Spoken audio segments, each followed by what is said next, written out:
pessoal, sejam bem-vindos de volta a esse canal. A pessoa aqui sumiu, né? Não deu mais notícias, mas agora eu voltei. E como está no início do ano, a gente começa com aquela empolgação, não é verdade? Então tô aproveitando a empolgação aqui para começar a gravar novamente. Dei uma sumida aqui do canal.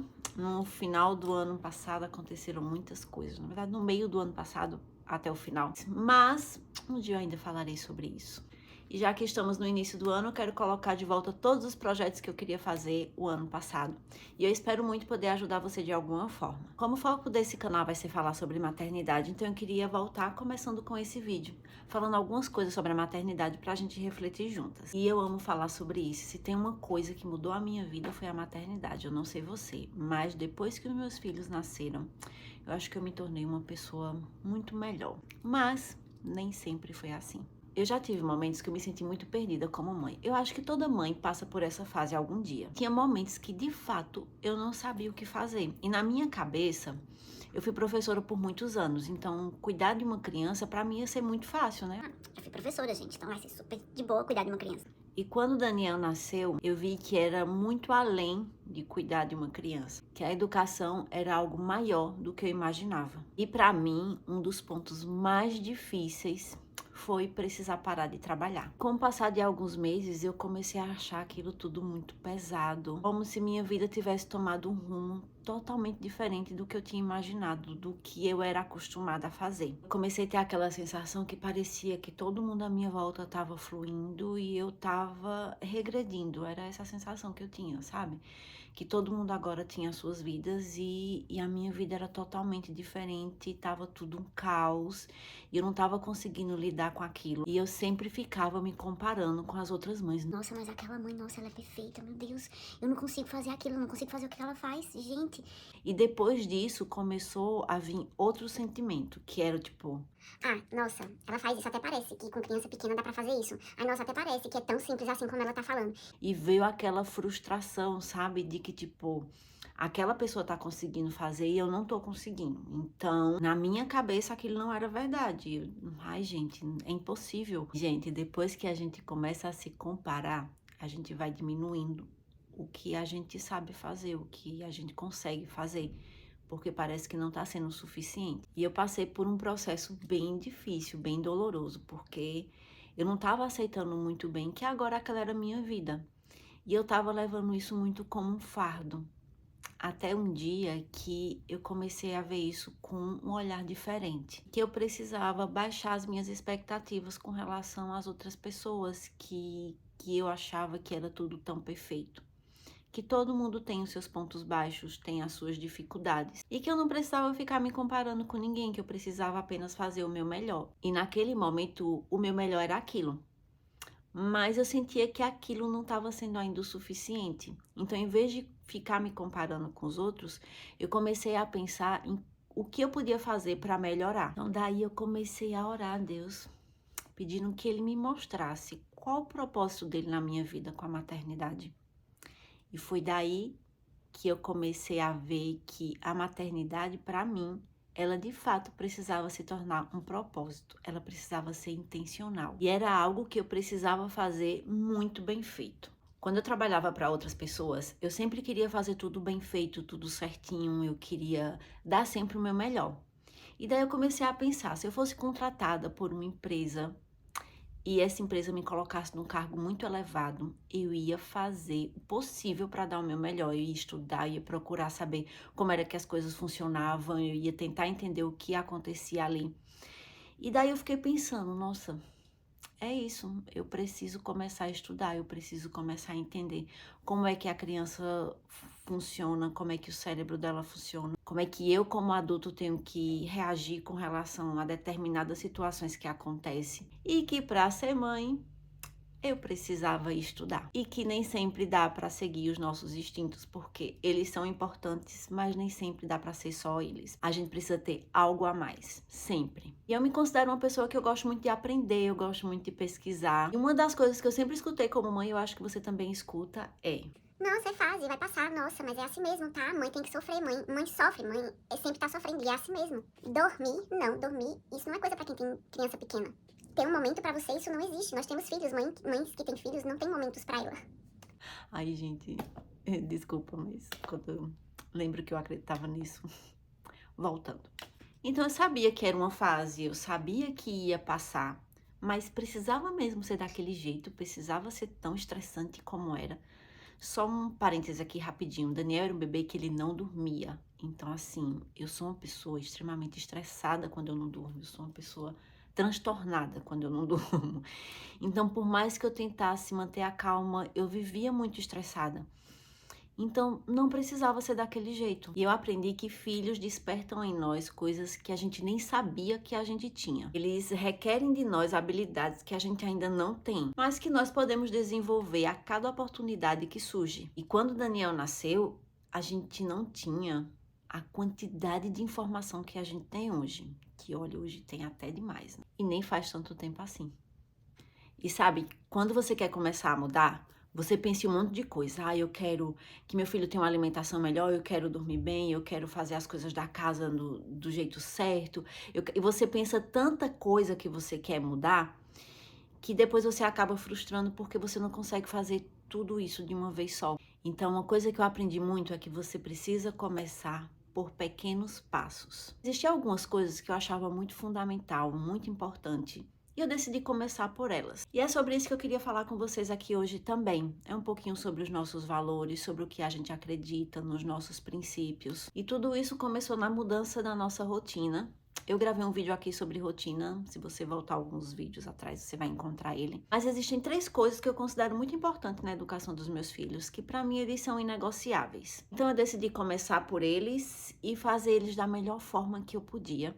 E ficou como os pilares da nossa educação. O primeiro ponto é deixar eles participarem das atividades de cuidados da casa. Seja limpando um móvel, seja lavando um prato, na cozinha fazendo lanche, ajudando com o almoço, em qualquer outra atividade. Isso fazia parte e faz parte do nosso dia a dia. Bianca era uma bebê que ela não ia pra ninguém, que ela só ficava comigo, ela só queria o meu colo e isso era muito cansativo. Então, o que aconteceu? Eu não conseguia fazer muito as coisas em casa porque ela demandava muito de mim. E eu lembro que teve um dia que eu precisava lavar os pratos. Tinha muito prato na pia e eu não tava conseguindo lavar porque ela queria ficar no meu braço, queria ficar no meu colo. E daí eu peguei uma cadeira, coloquei ela em pezinho e disse, filha, é o seguinte, eu preciso lavar os pratos e você vai me ajudar. E você vai lavar todos esses pratos de plástico aqui. Peguei um monte de plástico, de prato de plástico, de copo, de talherzinho que ela comia. Coloquei tudo num cantinho e deixei ela lavar. Não ficava lavado, né, gente? Na época ela tinha 1 ano e meio, eu acho. Então assim, mas ela ficava lá o tempão brincando. E a minha intenção era que ela de fato se entretesse com alguma coisa enquanto eu estava lavando os pratos, mas ela estava ali perto de mim. Então ela não ia se sentir sozinha ao mesmo tempo que ela estaria me ajudando. Né? E foi passando o tempo e a gente sempre foi criando esse hábito dela ir lavar os pratos comigo, dela ir dobrar a roupa comigo. Eu achava engraçado porque na época, como ela era muito pequenininha, ela não conseguia dobrar. Então eu pegava o cesto de roupa e dizia, olha, agora eu preciso que você vá tirando as roupas e vá pegando as suas roupas e colocando aqui no cantinho. Então ela pegava uma roupa minha, botava de um lado, pegava uma roupa dela, colocava do outro. E ali assim, tipo, era a forma que eu encontrei naquele momento de tentar fazer com que ela me ajudasse no sentido de eu conseguir fazer as coisas também. E eu sei que isso demanda um pouco mais de tempo, demanda um pouco da nossa atenção e dá às vezes mais trabalho porque você tem que ficar parando ali. Mas na minha cabeça eu pensava, se eu não tentar incluir ela de alguma forma, eu não vou conseguir fazer. Então mesmo que demore mais tempo, mas eu tô conseguindo fazer. E eu sei que muita gente diz, ai, mas quando crescer vai passar essa vontade, ela não vai querer ajudar e tal. E eu penso o seguinte, gente, se a gente, mesmo incentivando, mostrando pra eles como é que faz agora, tem uma probabilidade lá na frente ele não querer fazer? Lógico que tem. Mas também se a gente não incentivar agora, a probabilidade da gente tentar conseguir incentivar quando eles estiverem maior é bem menor, porque eles já vão estar acostumados a não fazer. E eu também conheço várias pessoas que têm filhos que começaram incentivando, tá? Então sempre tem pessoas assim perto de você que começaram incentivando desde pequenininho e que hoje ajudam em casa. Tem coisas que não gostam de fazer, lógico que a gente adulto também tem coisas que a gente não gosta de fazer, mas sempre estão ali dispostos a ajudar. Então, pra mim, quanto mais a gente incentiva, mais eles vão querer fazer, mais eles vão querer ajudar. Às vezes vão estar com preguiça, né? Não vão querer fazer naquele momento, mas a gente tá ali sempre incentivando e eu acho isso muito importante. Então, a gente precisa aprender a delegar algumas responsabilidades para as crianças, seja arrumando a cama delas, seja guardando os brinquedos. E muitas vezes eles pedem para nos ajudar e a gente simplesmente não deixa, pelos motivos anteriores que eu falei, que leva muito mais tempo, dá muito mais trabalho. E parece que ele vai mais atrapalhar do que ajudar. Mas comece pelas coisas pequenas, ajudem eles a se desenvolverem. Mostre para eles que eles fazem parte de um lar e nesse lar todo mundo precisa colaborar. Isso é algo que eles vão levar para a vida adulta, para o lugar onde eles estejam, com quem eles estejam, criar muito mais do que uma habilidade de vida, mas um senso de responsabilidade. Todos os dias funciona assim? Claro que não. Né? Tem dia que não funciona, nada funciona, nem a gente funciona. Mas aproveite enquanto eles pedem, aproveite enquanto eles estão dispostos. Quanto mais a gente incentivar, com certeza nós teremos um retorno muito maior lá na frente. E o segundo ponto é, eu amo fazer atividade com as minhas crianças. Seja pesquisando alguma coisa, inventando outra. E esse é um momento muito nosso, sabe? Às vezes é uma atividade bem elaborada, às vezes é uma atividade bem mais simples. Às vezes é uma brincadeira, uma leitura de algo legal, uma pesquisa, um passeio ao ar livre. Você pode pensar, mas eu não tenho muita habilidade para essas coisas. E uma revelação para vocês, eu também não tinha. Por incrível que pareça, gente, eu também não tinha. Eu não era uma pessoa muito criativa. Mas eu me permiti aprender. Tem coisas que como mãe eu também não gosto de fazer. Um exemplo, eu não sou aquela mãe que senta para brincar com a criança, com os brinquedos. Eu não sou essa mãe. E eu não fico me cobrando por isso. Eu tenho que me sentar, eu tenho que brincar com os meus filhos, eu tenho que fazer... Não, não é uma das minhas habilidades, mas eu tento compensar com outras. Essa parte o Thiago gosta muito de fazer isso com os meninos, de sentar e de brincar com os brinquedos. Eu não tenho muito jeito para isso.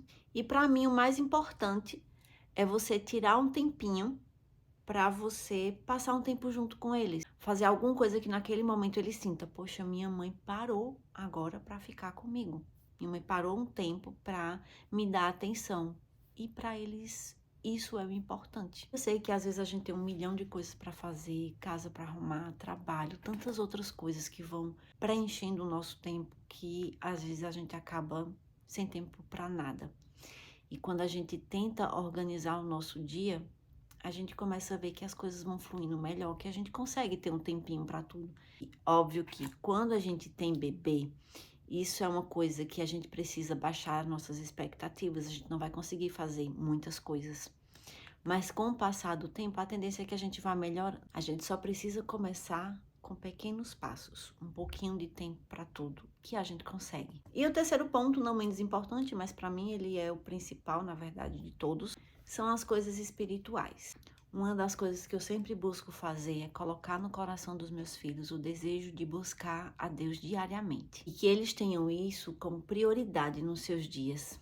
E que possa viver isso também de maneira muito real. Sempre fazemos o nosso culto e eu acho tão importante quando a gente tem esse momento em família. Não precisa ser um culto longo, não precisa ser um culto cheio de coisas. Precisa ser aquele momento que a gente se junte, que a gente sinta que Deus está cuidando da nossa família. Que não seja apenas esse momento do culto, mas que eles vivam isso de maneira intencional durante o dia, que eles pratiquem o que eles escutam, o que eles veem a gente fazendo. Eles aprendem mais pelo que a gente faz do que pelo que a gente fala. E para que eu possa fazer com que isso seja prioridade no dia deles, eu preciso que isso seja uma prioridade no meu dia também. Eu sei que a maternidade é algo muito intenso, é algo que eu vejo como a coisa mais difícil que eu fiz na minha vida, mas como a melhor coisa que eu fiz também. E eu sinto que quando eu divido a minha maternidade com Deus, ela se torna mais leve. E hoje eu posso dizer que eu tô vivendo a melhor fase da minha maternidade. Isso não tem nada a ver com perfeição, mas é por buscar em mim constantemente as coisas que eu sei que eu preciso melhorar. E quando eu digo que se torna mais leve, não quer dizer que meus filhos não dão trabalho, não quer dizer que educar é fácil e nem tudo sai como eu quero. A leveza que eu tô falando é no sentido de que você para de ficar se culpando pelas coisas que às vezes você não consegue. E entender que você está fazendo o seu melhor. E quando a gente faz isso, quando a gente busca entender, nós conseguimos ajudar os nossos filhos a serem pessoas melhores, a se tornarem pessoas melhores. E isso demanda muito tempo, isso demanda muita paciência. E eu sou uma mãe assim como você, às vezes eu perco a paciência, eu fico irritada, porque todos nós ainda estamos em processo, eu ainda estou em processo de aprender, de lidar com isso tudo. O que eu preciso entender é que isso não pode fazer parte da minha rotina todos os dias. Porque se isso fizer parte da minha rotina diária, se eu estiver agindo dessa maneira errada sempre, então eu preciso melhorar. Eu não posso me acostumar com isso, não posso achar que isso é natural. E principalmente eu não posso deixar que a situação fuja do meu controle. E a parte mais difícil para mim de educar uma criança é nós nos reeducarmos como adultos, principalmente da forma que a maioria de nós, né, fomos educados. E apesar de ser difícil, eu sempre busco fazer aquilo que eu acredito, aquilo que eu acho certo. E isso é uma busca contínua. E eu quero poder contribuir na vida deles de maneira positiva, fazer diferente, porque o que acontece na infância não fica na infância. E nós sabemos as consequências que isso tudo pode causar. Uma criança que sofre muito na infância, ela tem traumas muito profundos. Possivelmente ela vai continuar com esse ciclo na família dela. E muitas vezes nós continuamos no automático. Ah, mas eu fui criada assim, eu fui educada assim, eu não vou conseguir mudar. E sim, nós temos a opção e a capacidade de fazer diferente. E por isso eu tenho a minha busca constante de tentar entender por que eu tenho determinados tipos de comportamentos, como esse meu comportamento afeta os meus filhos e o que eu posso fazer para mudar isso, para ser uma pessoa melhor, não melhor do que ninguém, mas ser melhor a cada dia. E se hoje meu dia não foi legal, se hoje as coisas não deram certo, se as coisas saíram do meu controle, amanhã a gente tenta de novo, a gente tenta ser melhor de novo. Então encontre o seu ritmo, exclua que te atrapalha, inclua o que te ajuda e transforme sua casa num lugar de alegria, num lugar acolhedor, num lugar cheio de amor, porque vai ser esse lugar que seu filho vai lembrar quando ele crescer, seja de maneira negativa ou de maneira positiva. Então, mamães, a maternidade não é uma competição, não se amolde ao padrão de ninguém, mas faça aquilo que Deus criou você para fazer. Se você gostou desse vídeo, compartilhe ele com outras mamães, teremos muito mais vídeos assim, tá? Antes de começar a postar esses vídeos, eu vou postar alguns vídeos que eu gravei no final do ano passado, que, né, foram alguns vlogs bem legais de alguns lugares que a gente conheceu aqui. E pra não ficar com os vídeos perdidos, né, então essa semana eu vou postar. Então vai ter vídeo de verão, vai ter vídeo de outono, tá tudo bem misturado. E na próxima semana a gente volta com a nossa programação normal. Um beijo e até a próxima!